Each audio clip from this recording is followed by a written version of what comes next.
Let's talk about covert forms of emotional abuse. Covert essentially means not outright. So outright emotional abuse would be name calling, insulting someone, etc. One example would be subtle public humiliation. They may make little digs at you in front of others, expect you not to overreact, but they're putting you down, which is emotional abuse. Over apologizing to manipulate you. What I mean by that would be like if you call them out for something toxic that they did, and then they sit there and say, I'm such a horrible person, I'm such a bad person, I can't believe I did that to you, and they apologize into oblivion to try to get you to comfort them. So the shift of what they did deflects onto you comforting them for the bad thing they did. That is manipulation. I think it should be a normal boundary to just say, I'm not going to sit here and comfort you for the bad thing that you did to me because you feel guilt. Another example would be backhanded comparison. For example, why can't you be like so-and-so? They're so calm and chill. And meanwhile, they're pushing you to your limit. And you're like, I think you're the one that's not calm and chill.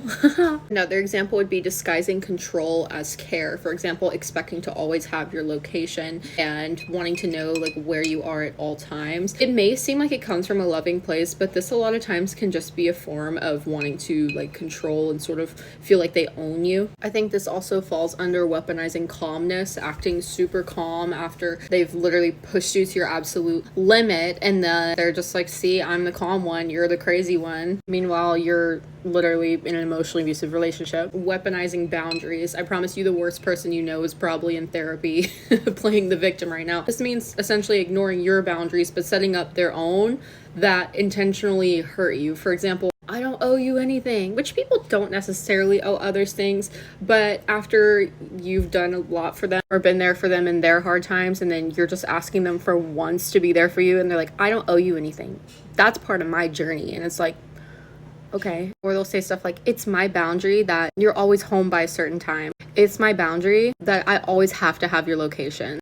It's my boundary that I always get to go through your phone. And it's like, are these boundaries or are you just trying to control me? Another example is faking forgetfulness. They'll conveniently not remember stuff that's really important to you, like your birthday or important promises or conversations that you've had, or something that means something important to you. Obviously, apply what makes sense, only take what resonates. And lastly, I would say intentionally triggering you. If someone knows that you are triggered by a certain thing and intentionally does that thing, that can be covert manipulation, covert emotional abuse if they're doing it intentionally. For example, some people are triggered by loud noises. If someone is intentionally making sudden loud sounds around you and then just being like, oh, sorry, and like just playing dumb about it, but they did it to upset you, that is emotional abuse. Another one is silent treatment, especially after a confrontation. If you've called someone out for a behavior that they did and then they suddenly are just completely quiet with you for days on end because they want you to apologize for having the audacity to call them out, when really they're the ones who are guilty and they need to apologize and they need to fix their behavior. If they are doing that in a way to try to manipulate you, that is emotional abuse. Follow me if you want to see more emotional abuse related content, and I will see you in the next one.